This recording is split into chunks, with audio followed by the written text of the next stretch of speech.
Je reviens de vacances, ou plutôt d'un petit week-end à l'étranger, et comme à chaque fois que je pars en vacances, en tant que personne qui collectionne les appareils photo, je me pose la même question. Quel appareil photo prendre avec moi ?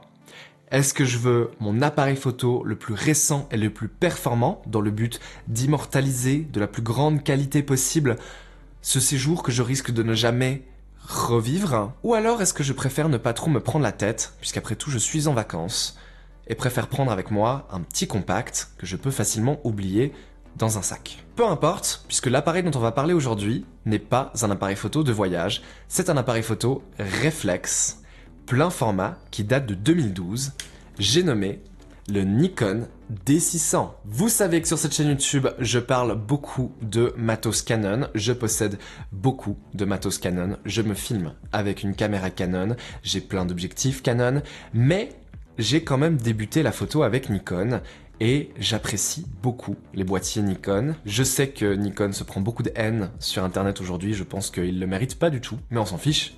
Parce que de toute façon, on parle d'un boîtier qui a presque 14 ans. C'est un boîtier avec lequel j'ai une relation tout à fait spéciale. Le Nikon D600 était l'appareil que je choisissais toujours en cours de photo, à l'époque où je faisais une école de photo, donc entre 2016 et 2019. C'était un des boîtiers à disposition que j'attrapais à chaque fois que je ne pouvais pas mettre la main sur le D810, qui était très souvent déjà réservé. Le D600, quand il est sorti, était un boîtier très intéressant, puisque c'était le boîtier plein format le moins cher du marché. C'est un boîtier qui venait se placer exactement côte à côte avec le Canon 6D, qui, vous le savez si vous suivez cette chaîne YouTube, est un appareil photo que j'adore. Donc c'était des boîtiers extrêmement intéressants parce que c'était la première fois que le plein format devenait abordable.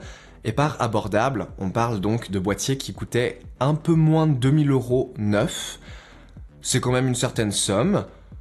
Mais en plein format, ça s'était jamais vu. Pour les quelques personnes qui débutent éventuellement, qu'est-ce que le plein format ? Le plein format, ce sont des appareils photo dont le capteur est en fait de la même taille que l'est la surface sensible de la pellicule qui était utilisée dans des boîtiers de ces catégories avant l'arrivée du numérique. Donc, c'est des capteurs qui font 24 mm de haut pour 36 mm de large, aussi appelé capteur 24-36 tout simplement. Et c'est des capteurs qui sont réellement optimisés pour ces boîtiers.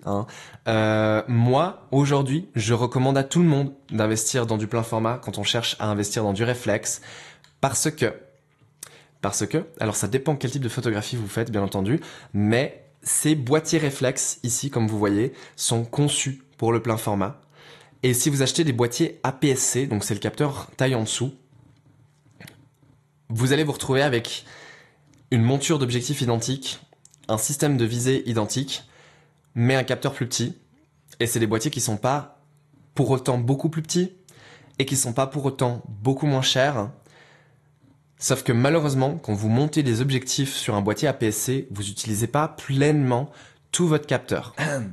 Je m'exprime mal. Bienvenue dans ma cuisine. Oui, ma salle de montage, c'est ma cuisine.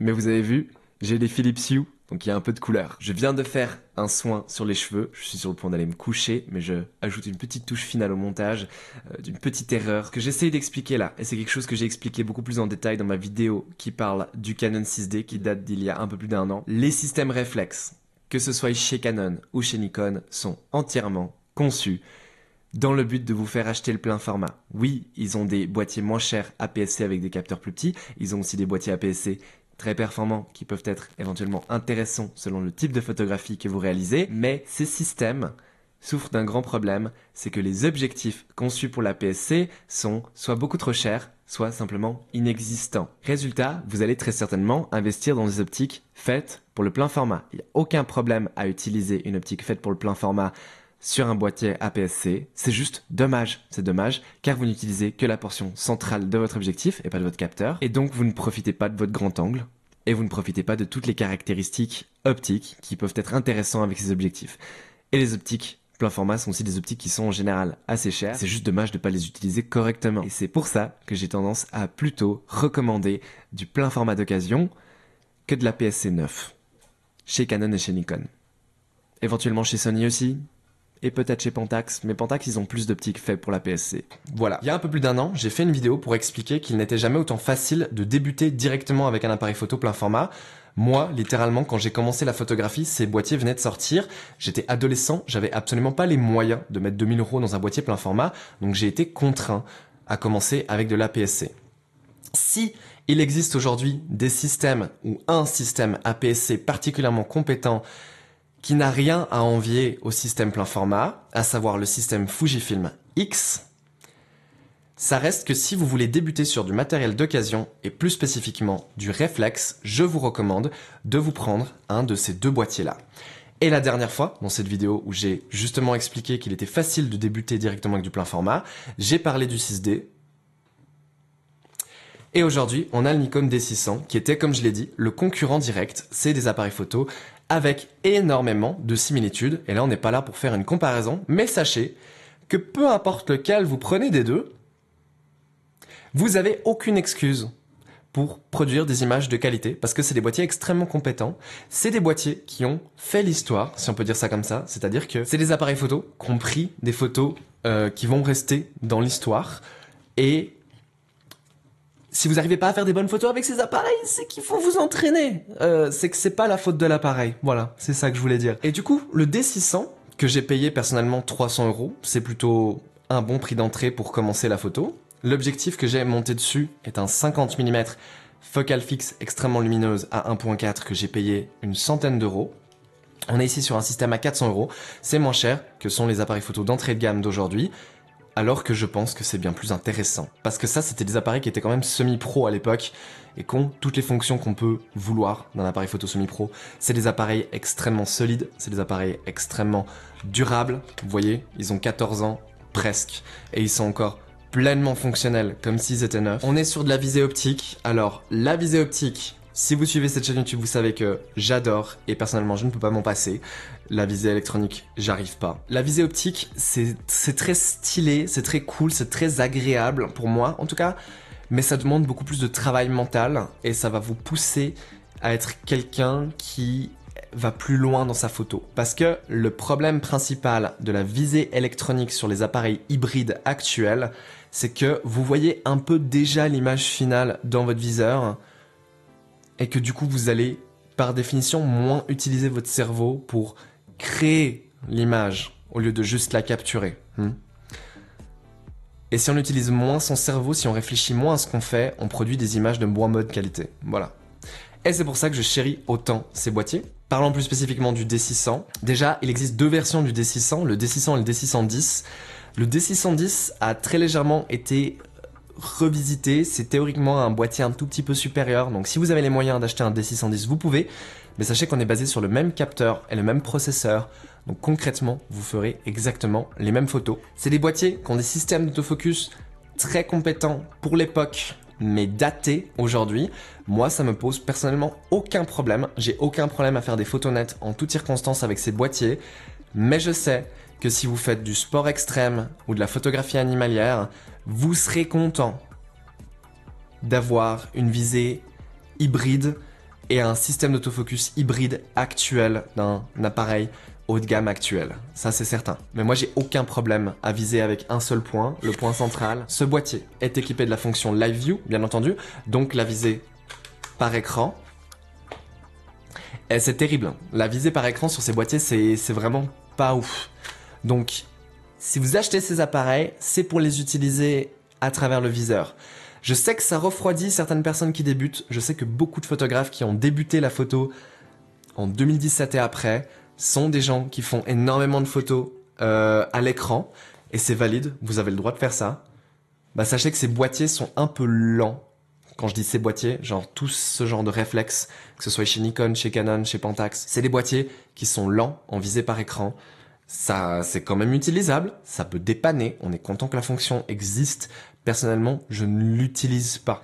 C'est des boîtiers qui sont pas très compétents en vidéo non plus. Alors si on a quand même la possibilité d'y brancher un micro et un casque, la vidéo est limitée en HD et c'est pas la plus belle des HD non plus. Donc, si ce serait ok pour des petits projets et pour dépanner, c'est pas du tout dans les standards de ce qu'on fait aujourd'hui, même dans l'entrée de gamme. C'est pas du tout dans les standards de ce qu'on peut filmer avec un iPhone 15, par exemple. Même si concrètement, je préférerais faire de la vidéo avec ça qu'avec un iPhone 15, parce que pouvoir changer d'optique et paramétrer parfaitement manuellement son boîtier, ça permet une certaine créativité et certains choix esthétiques qu'on ne peut pas faire avec un système tout en un comme un iPhone ou un appareil compact. Le capteur ici présent fait 24 millions de pixels. Je l'ai pas mentionné jusque là parce que je pense que c'est pas très important. C'est suffisant. Ça fait des images relativement détaillées. C'est un capteur que je trouve parfaitement sublime personnellement, avec genre une très haute plage dynamique,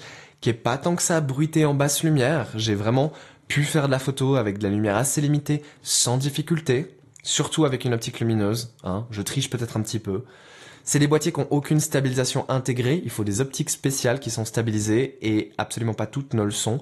Il faut regarder pour les optiques mentionnées VR chez Nikon, ça peut dépanner en cas de faible luminosité. Concrètement, si je devais vous inciter à en choisir un plutôt que l'autre, le Canon 6D ou le D600,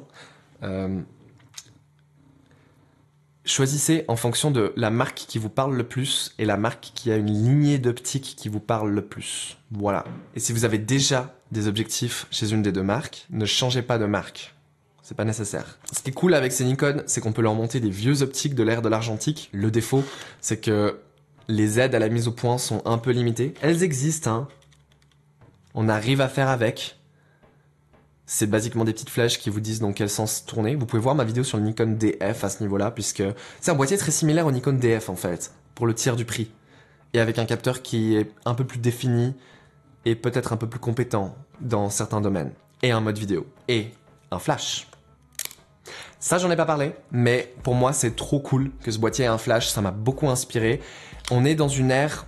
Alors... Fun fact, j'avais écrit une section pour cette vidéo où je parlais de pourquoi le flash était important pour moi. Et entre quand je l'ai écrit et quand je tourne cette vidéo aujourd'hui, il s'est passé un truc un peu dingue. C'est que j'ai vu une pub sur Instagram pour une application qui utilise l'intelligence artificielle pour donner une fausse sensation de prise au flash sur des photos qui n'ont pas été prises au flash. Et les exemples montrés étaient assez convaincants. Voilà. Alors moi, j'utilise pas ce genre de logiciel ou d'application. Mais justement, j'avais écrit de base dans cette vidéo tout un commentaire sur le fait que le flash était une esthétique très spécifique qui revient à la mode et que personnellement je pouvais pas blairer il y a 10 ans mais que maintenant j'adore de plus en plus. Donc ouais, maintenant j'utilise le flash mais à l'époque je le faisais pas et je pense que le flash c'est quand même bien et c'est cool qu'il soit intégré parce que c'est pas besoin d'avoir tout un système accroché par-dessus avec des piles ou une batterie à recharger en plus. Et pour un boîtier comme ça qui se veut quand même relativement compact et léger pour un plein format, hein, c'est assez intéressant. Bref, tout ça pour dire que ce Nikon D600 ici présent avec son optique que j'ai payé le tout au total 400 €, ça a été mon appareil photo qui a pris mes photos préférées de 2025 jusque-là. Malheureusement, c'est des photos que je vais pas pouvoir vous montrer pour l'instant. Peut-être qu'un jour, je les partagerai. Peut-être, j'espère. J'ai expliqué pourquoi dans une vidéo récemment. C'est des photos que j'ai adorées. Et ce que j'ai aimé, c'était que cet appareil était un appareil qui m'a donné confiance. Et c'est aussi un appareil photo qui coûtait pas trop cher et que je sais qu'il est solide. Donc, c'est des photos, c'est en fait un petit shooting que j'ai réalisé dans le lac. En fait... J'ai des potes qui sont allés nager et je suis allé les prendre en photo en étant moi-même dans le lac avec l'appareil. J'avais l'eau à peu près jusqu'au menton, un peu en dessous quand même, genre plutôt là.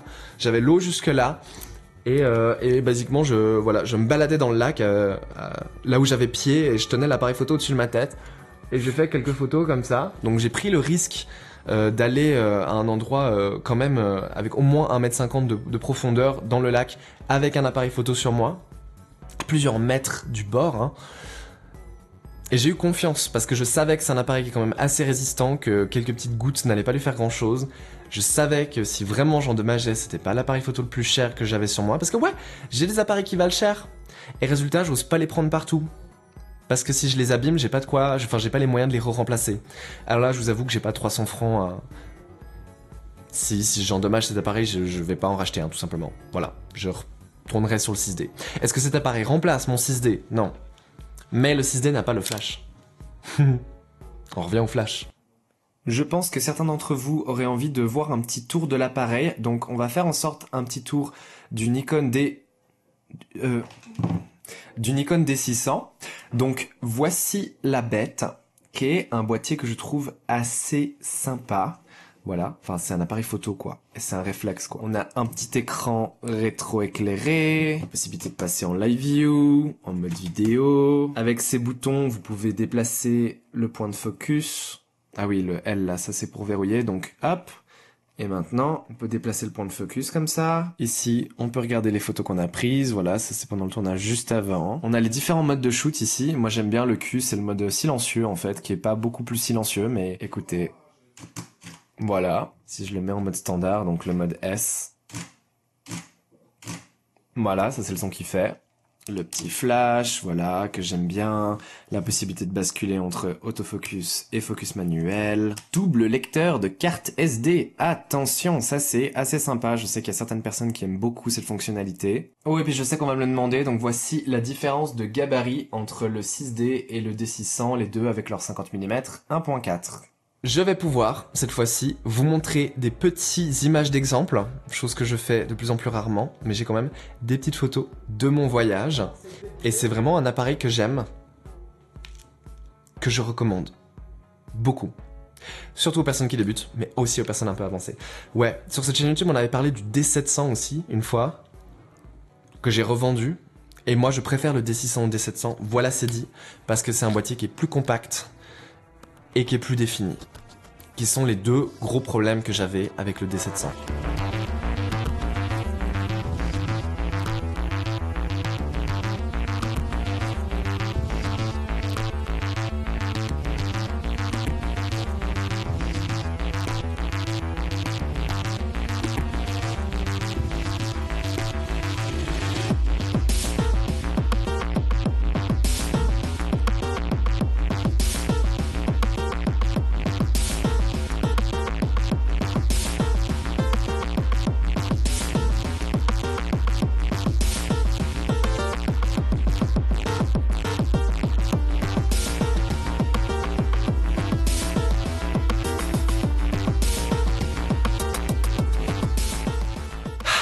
Merci d'avoir regardé cette vidéo.